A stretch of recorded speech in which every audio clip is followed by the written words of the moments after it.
ጀነራል ባጫ ደበሌ በሆርን ሪቪው ላይ የኢትዮጵያን የባህር በር ጥያቄና የቀይ ባህር ሁኔታን በሚመለከት ባቀረቡት ሰፊ የትንታኔ ጽሑፍ ላይ በዓለም አቀፍ የባህርና የጂኦፖለቲካል ጠቀሜታው ቀይ ባህር እጅግ ወሳኝ ከሆኑት ኮሪደሮች አንዱ ነው ሲሉ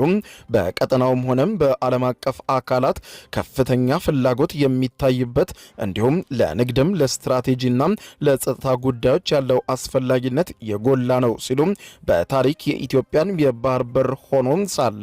በፈረንጆቹ በ1993 ያለ አግባብ ከሀገሪቱ የተነጠቀውን የቀይ ባህር ኮሪደር ለኢትዮጵያ አስፈላጊነቱ የትዝታና ናፍቆት ጉዳይ አይደለም የህልውና ነው ሲሉ ያሰመሩት ጀነራል ባጫ ደበሌ ለኢትዮጵያ የባህር በር የመኖር ጉዳይ ከሉዓላዊነት ከኢኮኖሚያዊ እንቅስቃሴና ከቀጠናዊ ተጽዕኖ አንጻር አስፈላጊነቱ የሚያጠያይቅ አይደለም ሲሉ ጥያቄው መሆን ያለበት ኢትዮጵያ ቀይ ባህር ማግኘት አለባት ወይም የለባትም የሚለው ሳይሆን ከዚህ በኋላ ነገሮች አልቀዋል እንዴት ታገኝ የሚለው ነው የሚሰመርበት ብለዋል።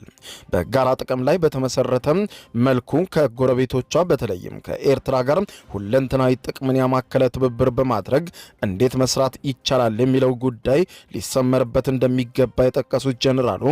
ከኤርትራ ከመገንጠሏ በፊትም ሆነ በኋላ በአጉል ተስፋ ነገር ግን ተጨባጭ ለውጥ በሌላት ኤርትራ በአንድ ሰው መዳፍ ወይም በፕሬዝዳንት ኢሳያስ አፈወርቂ የሚመራው አካሄድ ከድጡ ወደ ማጡ መሆኑንና የኤርትራውያን ተስፋ መጨለሙን በማንሳት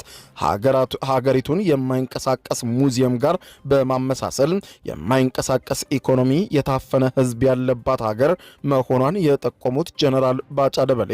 የኢሳያስ መንግስት የዜጎችን ፖለቲካዊ ተሳትፎ ሽባ በማድረግ ኤርትራውያን ለሀገራቸው ፖለቲካም ሳይሆን ለገዣቸው እንዲንበረከኩ